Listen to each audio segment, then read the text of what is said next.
Good evening. This is John Warren, publisher of the San Diego Voice and Viewpoint newspaper, coming to you with our program from the desk of the editor. This evening, we're going to continue our discussion of Proposition 50. The days are winding down. We're getting closer to November 4th and the special election that's going to have impact for the nation. And so we're excited about it. Excited to be here with Dr. Leonard Thompson III as we do this program. I always like to remind you that the Voice and Viewpoint, now in our 66th year, is probably the oldest and longest running adjudicated Black or African American newspaper in San Diego County. Our logo says that we serve the African and African American communities primarily, but we serve the entire county in terms of the community, because our position is that news has no color, but we do it from a Black and African perspective. And so history has always shown that we are, for the most part, affected a little differently by things that happen. Maynard Jackson, the late mayor of Atlanta, used to say that when white America catches a cold, Black America gets pneumonia. And so we are struggling against the pneumonia syndrome here. Mm-hmm. And we invite you to call us this evening. Dr. Thompson is going to give you all of the data on how to reach us, either on the internet or through Facebook or YouTube. And if you have a question or comment, we will welcome it during this hour, which goes so very fast. Dr. Thompson. Yes. Good evening, everyone. We just want to invite you all. If you'd like to call in, you can call in at 858-251-6111. Again, 858-251-6111. Or you can go to our website, godradio1.com, and it will automatically play, and you'll be able to hear the show. Or you can go to our app. Our app is God Radio 1 on all platforms. Or you can go to Facebook or YouTube and godradio1.com and be able to hear the show and also comment on the show. Now, if you're on the app, you can also comment by sending us emails or making comments via the app. Okay, and so we got a lot of things we want to talk about. Obviously, there's ongoing issue here in terms of what's happening with the proposition. From a national perspective, we have a number of things happening. Mm-hmm. We know that last week the president tore down the east wing of the White House without any prior approval or permission. And, of course, the Republicans said nothing about it. We know that as of the 1st this weekend, the nation is poised to lose its Supplemental Nutrition Assistance, or SNAP program, mm-hmm. which feeds over 40 million people and a number of our seniors. And there are contingency funds available, but the Republicans refuse to use them. They'd rather have the kids and the elderly and all of the affected people go hungry. And so their response is the Democrats are to blame, which is a total lie, because we're not in control of the House. The Republicans are. And the same Republicans, with Mike Johnson as their speaker, has refused again to seat the duly elected Democratic representative from Arizona, who has now filed action in court because this kind of thing has happened before, and the people cannot be denied their representation. And so we have all of this going on. Yeah, I really want to start off even further into the weather with a hurricane that hit not only Cuba but also Jamaica very, very hard. A lot of Americans that are over there. My real concern will be, will they receive, as being a majority person of color nation or island, will they really receive the support that they should receive, being that they got hit with such a high category of storm and none of their shelters as well as their buildings were able to withstand it? Well, when you say the support that they should get, I mean the difference between Jamaica and Cuba and Puerto Rico. I mean, Puerto Rico is U.S. territory. Cuba is a whole separate nation. And so Jamaica, likewise, is a separate entity. Historically, we have sent aid to people that were hurt, but with this president, none of those rules seem to apply. Right now, he's in Asia collecting more trophies and awards from people and just all about himself, violating all kinds of rules, the rules on gifts being received by our president and elected officials or appointed officials from foreign governments. It looks like he plans to keep most of the stuff he's collected, just like the airplane. And someone even jokingly said they thought that South Korea gave him a throne, a crown, so who knows. It is unfortunate, though, in terms of the weather. All we can do is pray at this point. We are not in a position to order any kind of emergency assistance for anyone. If we were, we'd be able to feed ourselves during this crisis. And again, this president has given over $20 billion to a South American country because of the dictatorship orientation of the leader. He's done something else that's never been done before. He has done air drone strikes on 10 separate occasions against drug smuggling, supposedly submarines. They've been destroyed. People have been killed in the process. And now he's ordered a nuclear aircraft carrier to the Caribbean. And so it's just a question of whatever he wakes up and decides that he's going to do next. He's operating from the standpoint that no one can stop him. Supreme Court has given him immunity. He controls justice.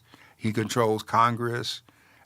He's gotten rid of inspector generals, and soldiers aren't going to be paid, and so it's all his world. And then and even the people that are responsible for making recommendations and overseeing historical buildings, he decided that they didn't have the right vision, so he fired them all, and said he's going to bring more people in that have the vision of the current country.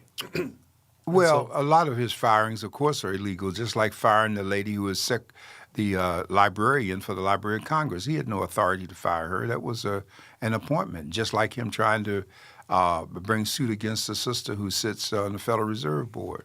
I mean, Trump operates from the standpoint that he can get a middle finger to government, to procedures and rules and protocol, and the only thing that's worse than his thinking is the people he surrounded himself with, from Patel to J.D. Vance to the Homeland Security person and intelligence people.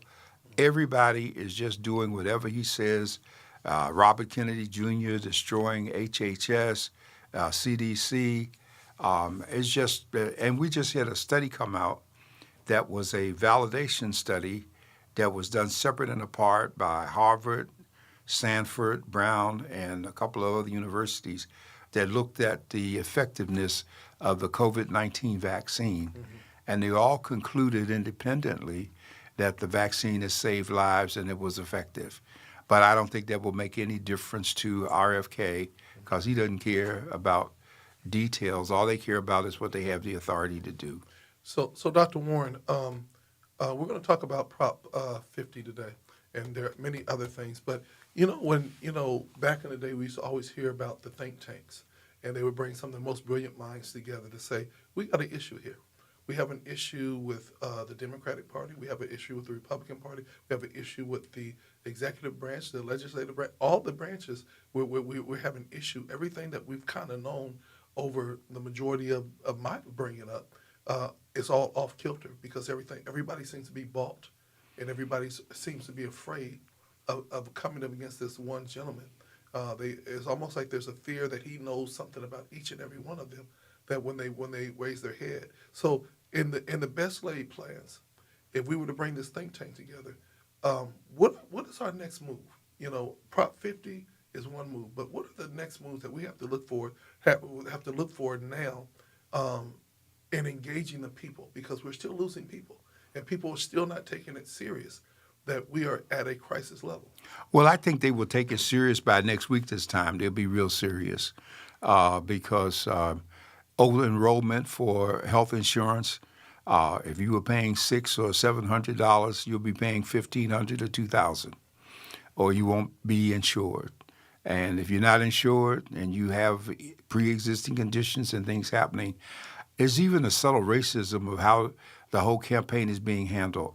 They're talking about the Democrats wanting to preserve Obamacare. That's not the name of the legislation. It's the Affordable Care Act. And calling it Obamacare is a racist, coded way of trying to keep people engaged against it, because when you said Obama, they got upset and excited against it. And when you say Affordable Care Act, then they're for it. And I think that I'm seeing many of the people who have supported Trump are being victimized by his decisions. The ranchers, the farmers, all of these people are being impacted by the kind of things that are being done. Food prices are up some 3% over a year ago, and everybody's paying more for everything. And yet I heard a gentleman when I was on my way here today who was white Latino, which is always very interesting the way they qualify themselves, total support of everything that Trump's doing on immigration. And yet he's violating court orders. The head of ICE was ordered into court this week to explain why they're still using tear gas and pepper balls against people in violation of a court order. I'm not sure what happened with that. And we know that Santos, who was sentenced to 7 years for all the fraud and stuff he did after he was forced out of Congress, his sentence was commuted. And so the Trump he was at a dinner this evening where the Prime Minister of Canada is there, and he's still mad with Canada because of a campaign ad that they did that talked about some things that Ronald Reagan said. And the nation is free. They have a right to advertise whatever they want to. Trump's people's position was, you were spending millions on this campaign to influence Americans against us. That's not your right. That's trying to curtail free speech. So, I mean, the American people have to get tired of this. They have to get tired enough to remove the people in Congress, the Republicans, who are drinking the Kool-Aid every day. If they remove them and the House is returned to being Democratic, then Trump can be impeached for the third time. We have the power to stop much of what's going on in this country. But the people, racism is greater than their desire for democracy, and that's the way I look at it. Because this is racist when you just grab people by the color of their skin. You are grabbing American citizens. The good news is that the protest is continuing on a daily basis across the nation, even though mainstream media, for the most part, is ignoring it, and they are increasingly acting like they're afraid to say anything. And so, it's just a matter of time till they come for the rest of us. But I think that we have to continue to speak up and speak out. One of the things that I have to ask, because I hear you saying that, and you hear you saying that it's racist, but it doesn't. At some point, we might call it racist, but there's still so many people of color that are still supporting. There's still people of color that are voting against, seem to be the good for the whole population. What was disturbing to me when the Republicans spoke yesterday and blamed it on the Democrats for the government still being closed. I saw the gentleman, is his name Scott? I always forget his name. The one lone African American person that's always there smiling, and told the president that he loves him more than he loves himself. Scott from South Carolina, the senator. Yeah, he's the only one that's up there that's still smiling and acting like, I support this. But this is not hurting just people of color. It is hurting the United States of America. And we're going to see moving forth, because I truly believe, and this is just me, and I'm not speaking any doom, but I truly believe the air traffic controllers are not going to put up for it. I believe that air courts are going to slow down. They're already slowing down. I believe that they're not going to be satisfied until a plane is misdirected or people die. Well, I don't think that's going to make a difference, because we already had planes that people died. We've had more airline collisions and accidents this year than in probably the past 4 or 5 years. And the air traffic controllers, they're right to not work for nothing under increased pressure so that they can be blamed for what takes place. But again, in every instance, the people have a right to do something. We have the right to do a recall in every district that a Republican member of Congress is not a part of the House or what is taking place. Mike Johnson's own district is going to suffer tremendously with the shutdown of the SNAP program. And they have the statistics up, in terms of the people in Louisiana. And he's going before them saying it's the Democrats' fault. How can it be the Democrats' fault when he controls the House, he has the majority vote, and he won't let the House convene because he does not want the woman from Arizona to get sworn in so that she can be the 218th signature on a discharge petition to bring the Epstein stuff forward. And so protecting people who are obviously implicated in the Epstein files is greater to these people than protecting our own citizens who are suffering and people are dying. Remember earlier this year, over 350,000 people died as a result of us cutting off the aid program that we had, food in place. And when the NGOs, the non-government organizations, sought to buy the products that had already been paid for, they let them rot and destroyed them rather than distribute. Over 250,000 children died, and another 100,000 adults, and people who were getting a sustaining nutritional assistance. So they don't care about any of that. And America, when I say it's racism, because, there are some people of color supporting him, but if you look at his gatherings and his rallies, these are white folks who believe that everything that is happening is for their benefit because America is getting too brown and too black. Their birth rate is down. And with their birth rate is down and the statistical indications that America is being brown and that whites are becoming a minority, it's a panic button. So I'd rather die a racist than live as in a democracy where I still have the rights and freedoms. Well, Dr. Warren, I would just truly say that these midterm elections are going to tell us a lot about where America really is and if America really is fed up in America. Is because, again, America cannot be America without the Latinos, without the African Americans and the other people of color. And so if they still stay in office, if they still win their seats and everything, I'm going to continue to ask the question, bar gerrymander and everything else, still ask the questions, how are they winning without us?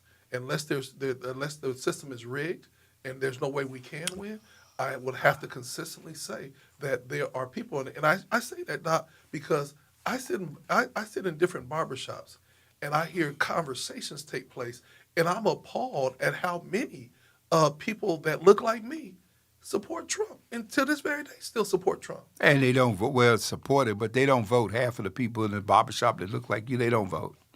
All they do is sit around and talk, okay? And those who support him, they deserve what they're getting in terms of the payback. But we don't really have till the midterm. All of this stuff is going to come to a head before November of 2026. Mm-hmm. We don't have that much time in terms of the destruction of America.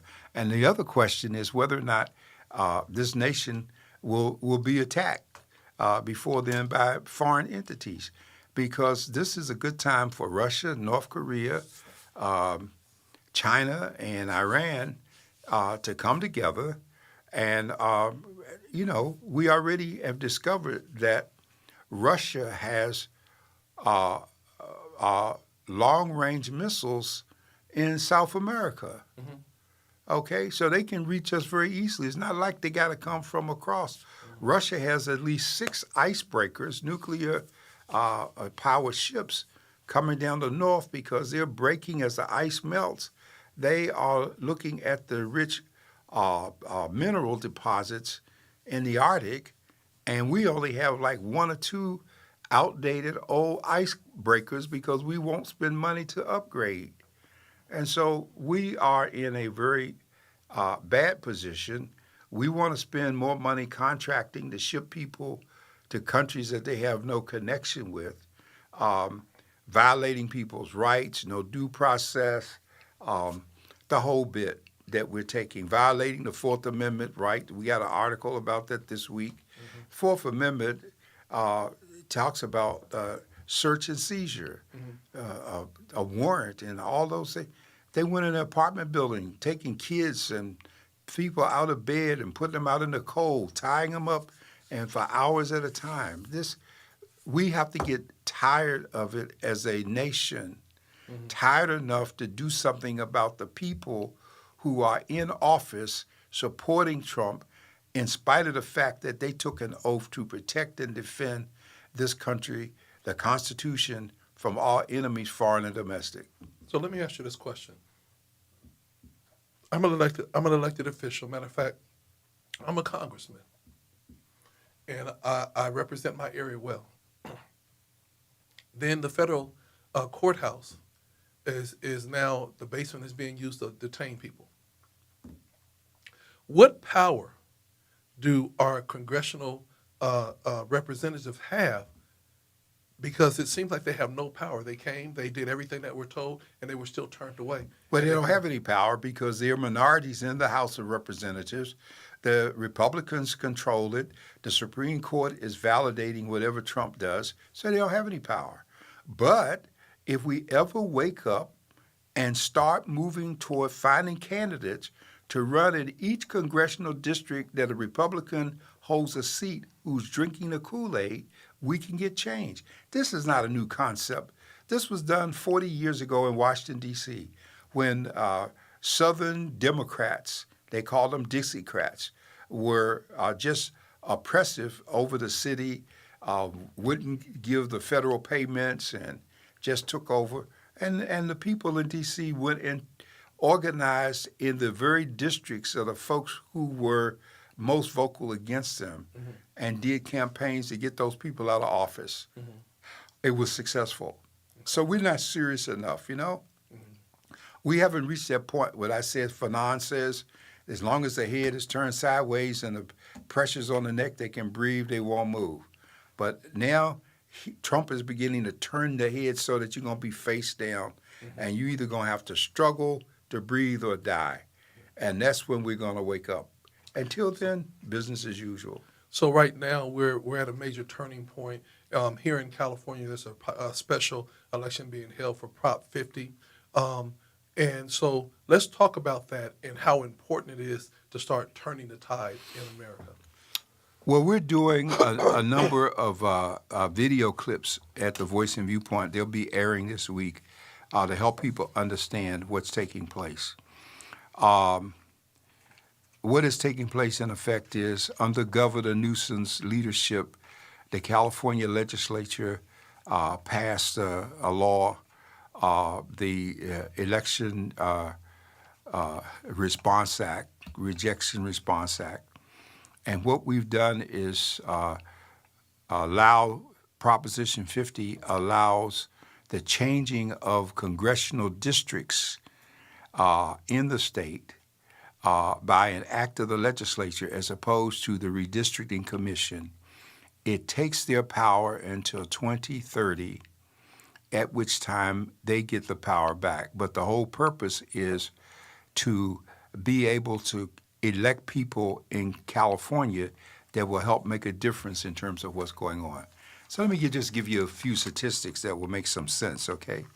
California has 52 congressional seats. Texas has 38 seats, and New York has 27. And so what's happened in Texas was that the governor of Texas changed their boundaries, which in effect consolidated two districts that had been held by African Americans. One, Sheila Jackson Lee, who died in office, and another one was a gentleman who was a congressman and had been in the legislature, and he died while in office.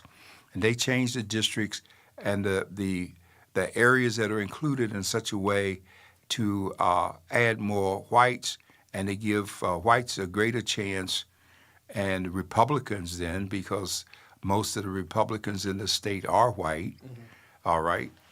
Even the ones that are Latino, they are white Latinos. And so their goal is to be able to add 5 more Republicans to the House of Representatives. Because right now, the Republicans have a number of. Democrats.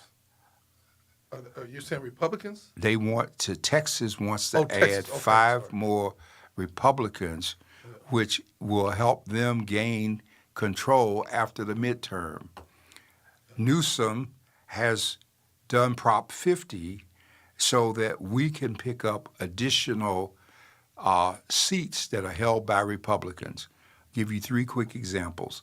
Darrell Issa here in San Diego County represents one of the seats that we're looking at. Then there's a Ken Calvert, Inland Empire, moving his district into the Los Angeles area, which is going to make it almost impossible for him to get reelected. So those are 2 possible Democratic moves there, okay? And then there's another one in Bakersfield, a guy named David Valadao, and he's going to have almost an impossible opportunity to get reelected because his district is changing, so that Bakersfield and will vote Democratic. He will be in difficulty, and so the Republicans they give mixed numbers because some say that's 9. They got 9 people left, which is what you have left if you take those 3 out, and they are worried about what kind of control. The Democrats already control California legislature. Yes. Okay, Republicans are a minority. The next biggest vote in California is the independents because there are more registered independents than there are Republicans. And so these changes are going to make a very big difference because in California, for instance, 40 Democrats have seats. We had 12 Republicans. If we knock them down to 9, that's going to make a difference. In Texas, you have 13 Democrats compared to 25 Republicans in the legislature. And in New York, you have 15 Democrats compared to 11 Republicans. But the governor of New York, with the elections that are coming up next week in New York and New Jersey, the governor is not able to be as aggressive as Newsom is being here in California because she has opposition and people running against her. We do have the chance of picking up New Jersey, if you will, and Virginia in terms of 2 women that are Democrats, members of Congress, are running for governor. So here in California, the one item on the ballot is yes or no on Prop 50. You need to register. You can still do it. You can still go to the Register of Voters office and identify yourself and your address, and you can vote a provisional ballot, which means that they'll give you a ballot, they'll let you mark it, they'll seal it, put it in an envelope, and mark it provisional. And those ballots will be counted when they do the election next week. Those ballots will be counted after they count all of the other ballots. Mm-hmm. And if they verify your address and who you are, then your ballot can still be counted. So California is one of the few states where you can still vote on election day and still have this opportunity for things to happen. We got the drop boxes. We got the time. We put it in the paper. We put it online. We're doing everything, and you can vote if you're in jail. If you're in county jail, you still have a right to vote. If you are homeless, you can vote. The only time you can't vote is if you're in a federal prison, in which case you can't vote.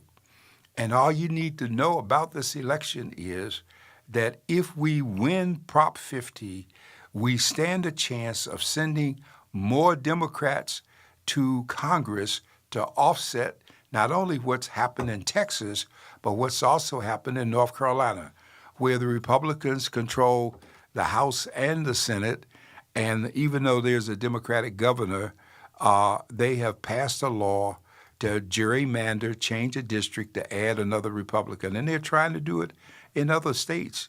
It's an ongoing effort because Trump knows that if it stays as it is, he loses.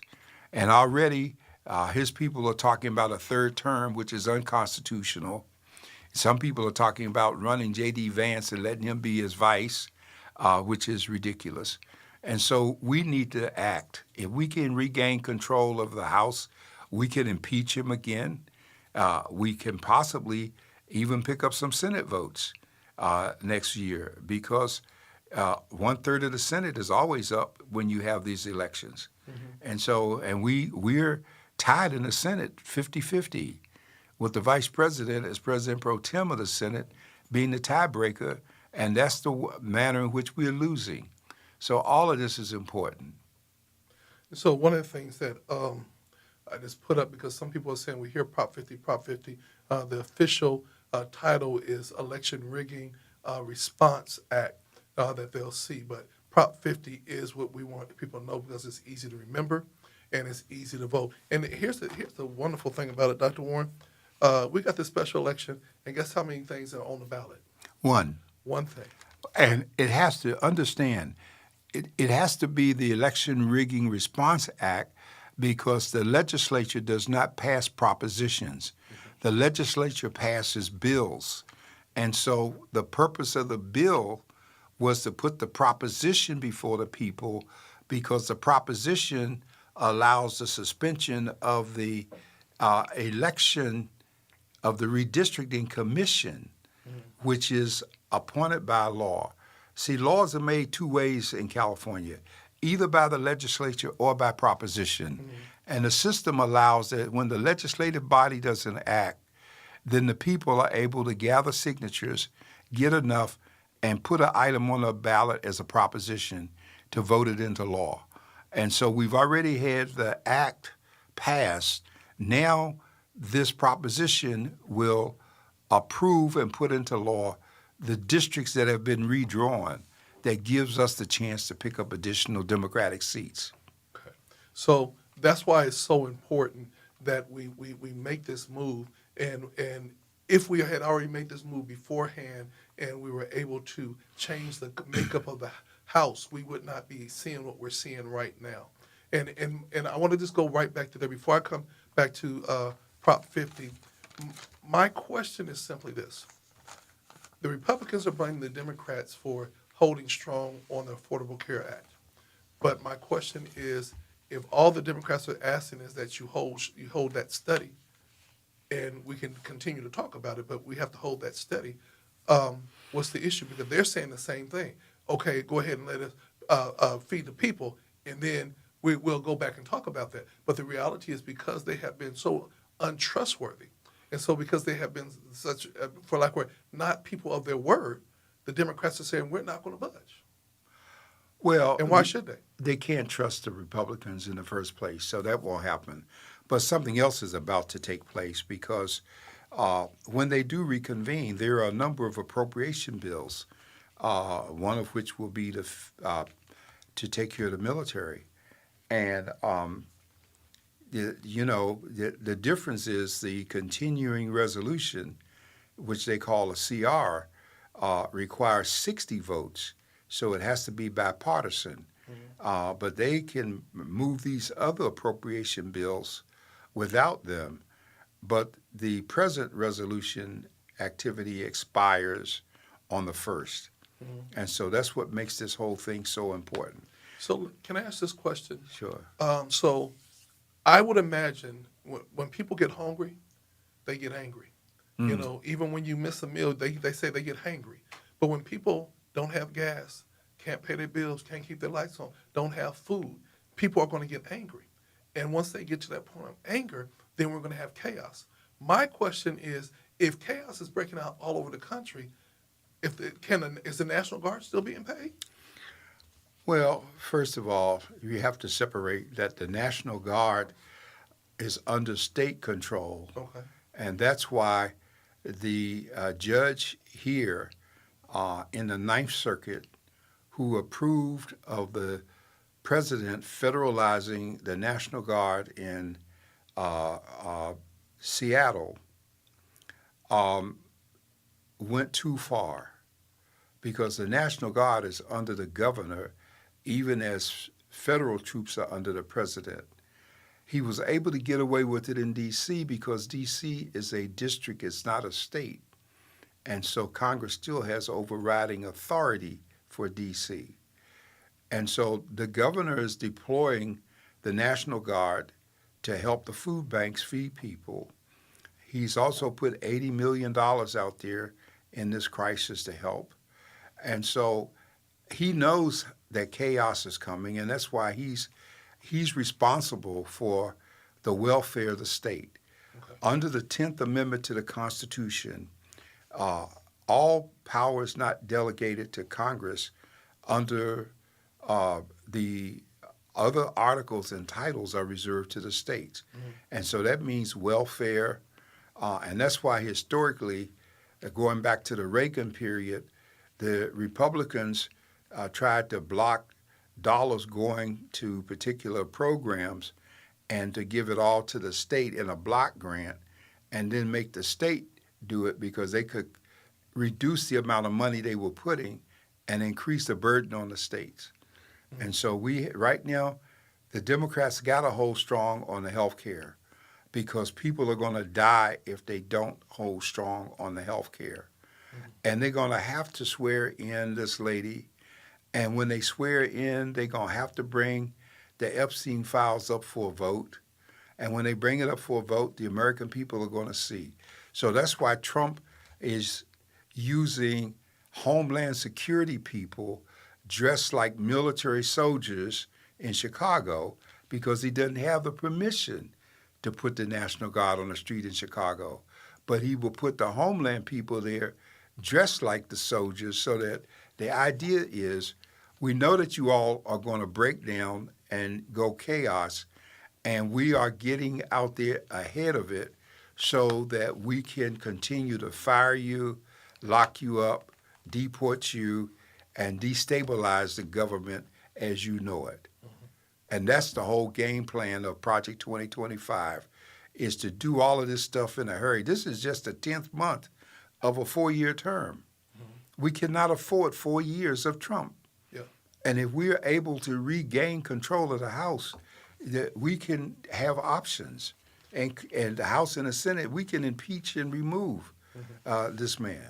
Yes, and I think, as you mentioned again, Project 25, I think that it's going to be very imperative that we continue to go back and remind people about Project 2025 and the plan and how well it's being executed right in front of our faces. And we don't realize that they told us this is what they were going to do before they got in office, and it's actually being done right as we speak.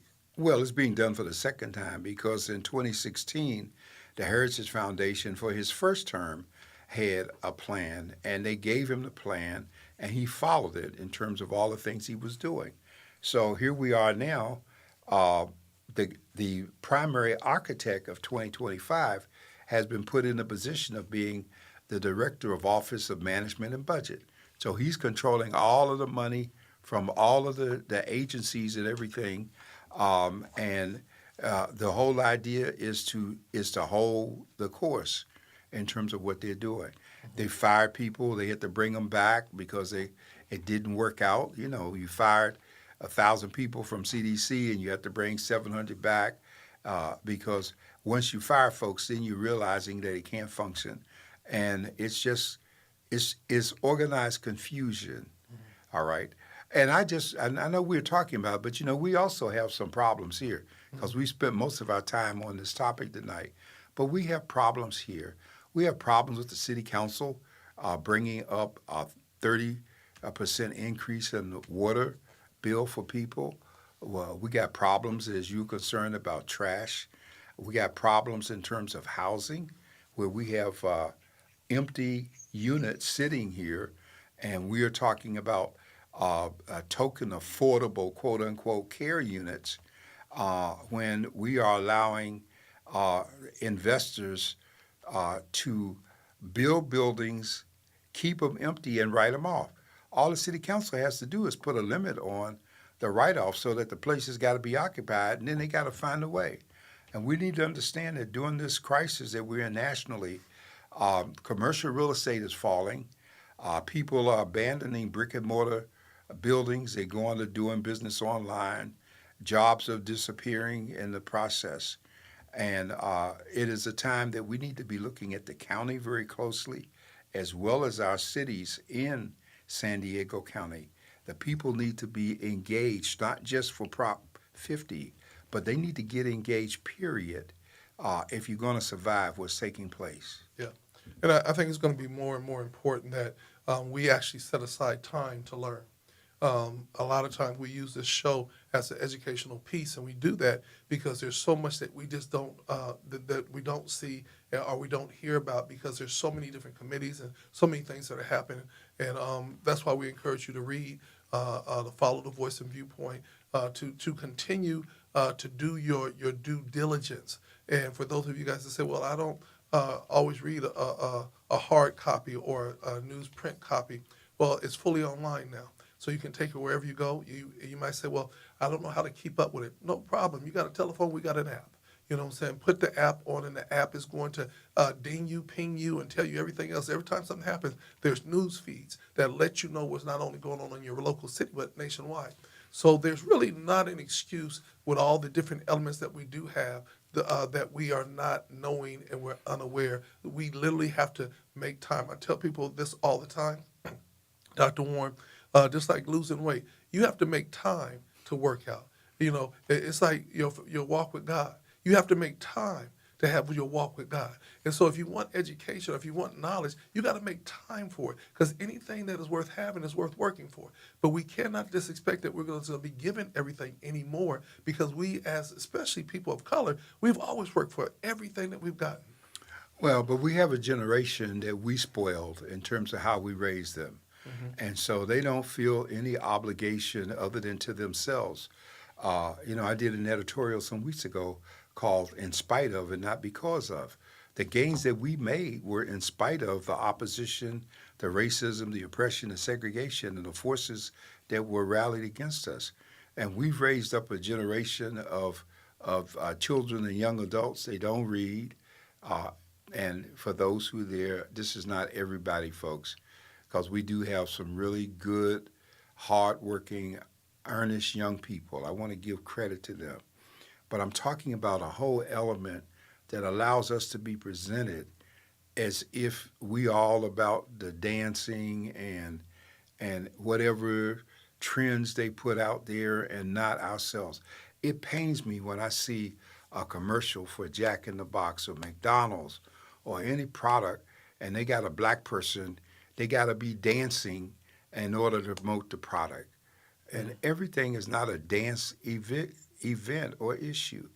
And I think we're gonna wake up, because the prices are going up so in terms of the fast food, and the amount of what you get is going down, that pretty soon you're going to start thinking twice in terms of where you spend your dollars and how.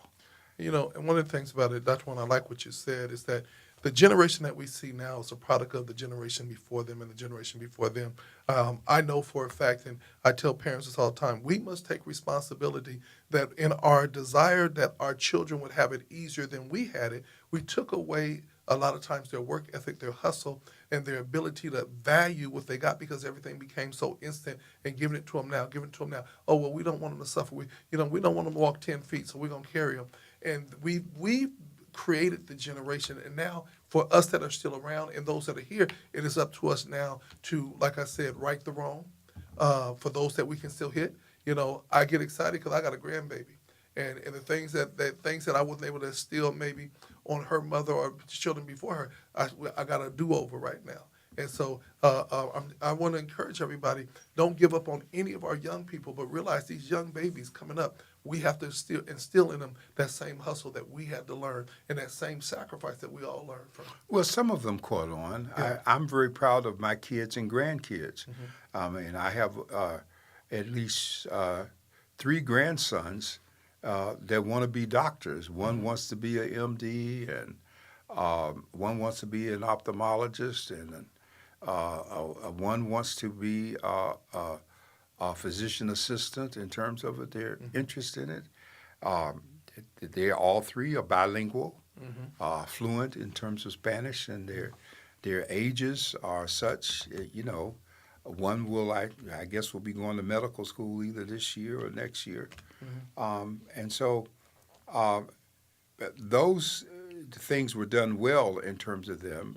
But I'm just as proud of my children who were learning from me while I was doing the work that we do. I call the work of the people, and they were being raised with the work being done. They were being raised to think and to make decisions and to understand how it works.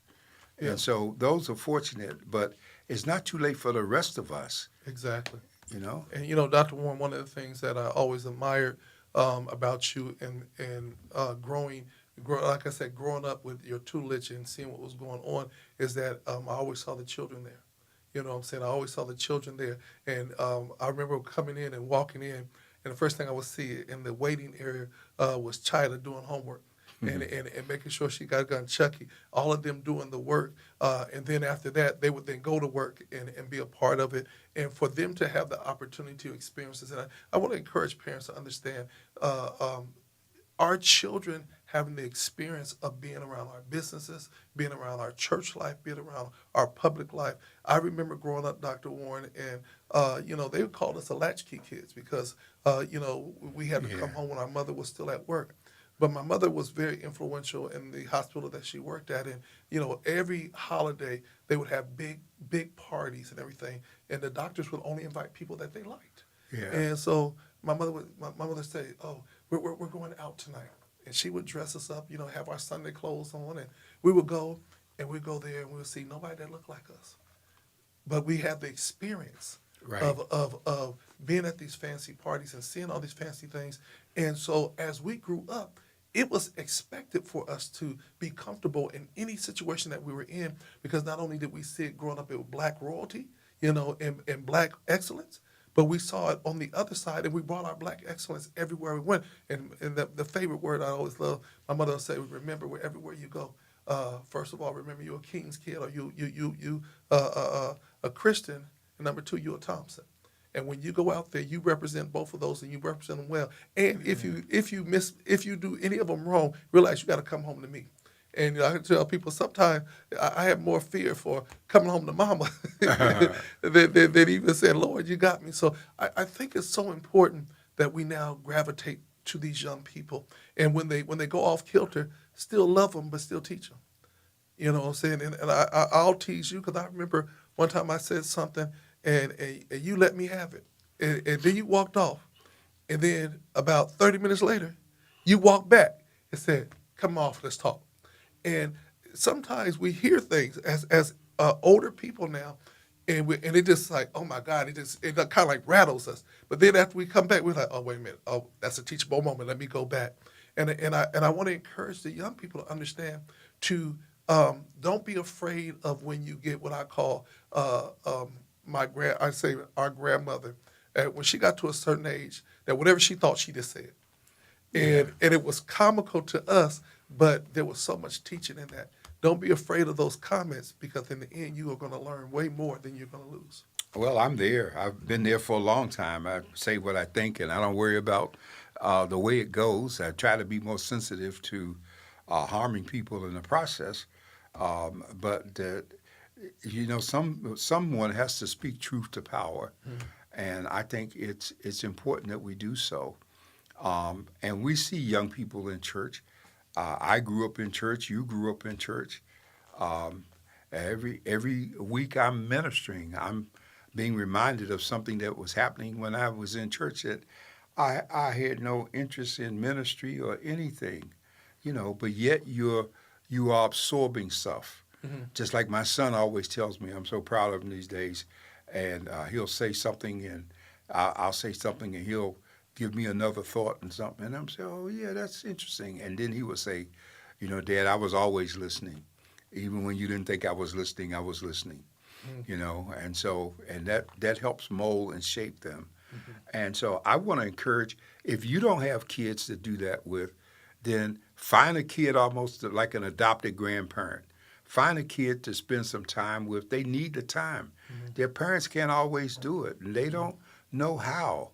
Nobody gives you a manual when you become a parent and tells you this is what you do. Mhm. Every situation can be different because every child can be different. And so we want to encourage, especially at this time with what we're going through, we have to circle the wagons. We have to help each other. We have to be mindful of how we spend and what we spend. Yeah, Mhm. Thanksgiving is coming, but it's going to be a whole bunch of people that are not going to be able to eat this year. Are you going to bring someone into your house, Mhm. or are you going to do the turkey thing and Mhm. just circle the wagon with it? I mean, we've got to become concerned more than just for ourselves. Dr. One, I want to say two things. One is that um, during this time of all this transition, during the time of election and propositions, do not exclude your children. I don't care if they're in elementary school, junior high school, or even college. Encourage them to know what the props are about. Encourage them to know why it's important. Because if we teach this at a very early age, it becomes very natural that they look forward to signing their voter registration card and voting. But if we only talk about it when they turn 18, they don't have the It's too engagement that late. they should have. And you should take them with you when you go to vote. Hmm. Take them with you Yeah, and let and them have the experience. and explain that this situation. Voting is so important because people died that Hmm. we might have the right to vote. Yeah. People were killed to keep them from voting. Hmm. And so here we are squandering the right. Well, it's cloudy and I don't feel up to it and I don't think it's going to make a difference. Hmm. If it did make a difference, you wouldn't have the freedom that you have today because Yeah. somebody went through it to make it possible. And this is what we have to continue to get this message out going forward. And And I'm I, excited about it. yeah, and I want to say this as we move forth into the holiday season and Thanksgiving. Some people celebrate it, some people don't. Some people are not going to have turkey; they're going to have Cornish hens, or they're going to have a non-traditional, quote unquote, American Thanksgiving. And I hear about all the multiple turkey giveaways. Couple of ground rules I would like to encourage the people that are listening. Number one, if you go to one get turkey giveaway and you get one turkey, don't keep going back in to try to get more turkeys. Let someone else that might need a turkey get a turkey. Another thing is doing turkey giveaways. We do it all over the city. Lachey Collins, she's going to have one. We know that Akila Weber is going to have one. We know that other people are having them, and they're doing it as a service to the community. I want to encourage you guys to stop with being what I call poverty pimps, where you're making so much noise about what you're doing that you take away from why you're doing it. You know what I'm saying? We do a thing called dinner and a song, and believe it or not, it's Mama Bear. It's her birthday gift to herself. Yeah. She wants 100 families that not only have turkeys but full Thanksgiving dinners that they can make breakfast, they can make lunch, they can make dinner, but she wants them to do it as a family. So she gives them baskets and baskets of food so that 100 families on her birthday will be able to eat. And she never wants to do media. She never wants pictures being done. We have to have a spirit of thanksgiving, and in our service, we have to take it as Christ. Christ made no representation of himself. Well, this is important because we had the Wilsons for many years, and the military got involved and helped them. They fed thousands every Thanksgiving. Thousands. I want to mention something because I know we're running out of time here real quick. I want to encourage us to be aware of this whole Halloween scenario that's going on. First of all, between $6 and $11 billion is being spent on all this crazy stuff you see, the skeletons in the yard and the bones and all of this. And this stuff is satanic. Witchcraft is satanic. The Bible speaks against it. Fortune telling is satanic. And if you're engaging in these things, then you're engaging in something other than what God intended for you to be in. I know we don't want to hear a sermon. I'm not going to give you a sermon. Heaven or hell is your personal choice. But the money that's being wasted when people are hungry, and the people without shelter and housing, and the whole thing about the candy. You can't trust your kids going out to do the trick or treat thing. People are putting razors in the apples and poison in the candy and all kinds of things that kill folks. I mean, it's a bad time. And I guess the ultimate thing to me is to see adults dressing up in all of these costumes, witches, warlocks, vampires, all of these things. Those things are not to be glorified. And Halloween comes the eve before All Saints' Day, which is an important occasion in the Latino community and in the church in terms of acknowledging people that already died. But it wasn't intended to have this demonic aspect that you get the night before, witches and goblins and the Walking Dead and all those kinds of things. So be mindful. If you want to do something on the 31st, how about spending some time in prayer against all of this stuff? Be an intercessor in terms of what's going on. And I think it'll make a difference. And Dr. Warren, I think we have to be very, very clear with this to all the parents and all the kids that are out there. Trick-or-treating is still not a safe environment. You have to literally know where things are coming from, because at this point, candy looks like candy laced fentanyl looks like candy, and the kids are not going to know the difference. And one piece can kill them. Yeah, we stand to lose thousands and thousands of kids and adults, because they like to get the candy too, because we're not being very cautious. So, for those of you guys that know that there are going to be probably stores and malls that are going to have things, go to places where you know it's safe. Go to the neighbors that you really do know and realize, and I want to say this, and I'll leave it with this, Dr. Warren, is that if it's about the candy, go to the store and buy your kids the candy and hide it all around the house and let them go a Halloween or shopping in the house, and then you know what you got. And of course, many of the churches do All Saints nights, and people have their kids dress up as characters from the Bible, and they have all kinds of things, apple bobbling, candy hidden in the church. They're safe things to do if you don't want to cut that experience off from your child. So we want to encourage you. This week I have the true picture of Halloween in the paper and online. You can read it, and I talk about it. I do an in-depth teaching about the satanic nature of all of this stuff. And so we encourage you, be informed, be cautious, be prayerful. And we do, of course, thank you for taking your time to listen. And this program is archived, so you can go back. We still got to get this Prop 50 out of the way, folks. Yeah. And let me say before we leave this, Dr. Warren, we are preparing for the gala. The gala's coming up very soon, and you're giving the community a great opportunity to nominate for the Humanitarian Award, the Jerry Warren Humanitarian Award. Just hit on that real quick before we leave, because I want people to know that this is a time that you can really be a blessing to somebody that you know has been doing a great work, but under-celebrated. Well, the gala is going to be February 13th, and the Humanitarian Award is named after the late Pastor Jerry Warren, co-publisher, because of her love for San Diego and the people. And there are folks doing things, and we want their names. We have pastors that we are giving Good Shepherd, and we have young people, organizations, and entities that we're bringing into the fold. And so the tickets are going to be very affordable this year. They're not going to be no more than $95 a person. We're not doing $100 and $150 and all of the other stuff that people are doing. And it's going to be a time certain. We got away with, what was it, 2 hours last year? Yes. Yeah, A little more than 2 hours last year. And you could go on YouTube and do Voice and Viewpoint Gala 2025 and see the program from last year to get an idea of what it is. It is a dressy event. It's black tie for men, not your casual street clothes. If you come and you're not dressed, you will not be admitted. I will put you out. And so it's time that we step up our game and have some culture and have some respect for ourselves. If we don't respect ourselves, we can't expect others to respect us. And I'm going to ditto that. We talk about how we see on social media all the black men that I think it's called black men in gray, or the gray men, but they have their suits and they're so finely dressed and everything. And we talk about it, and I say how beautiful it is. But then when we're asked to do the same thing in our own city, we always find an excuse. So I just want to encourage everybody. We want to bring back the class and the coolness of dressing up and looking that way that we do.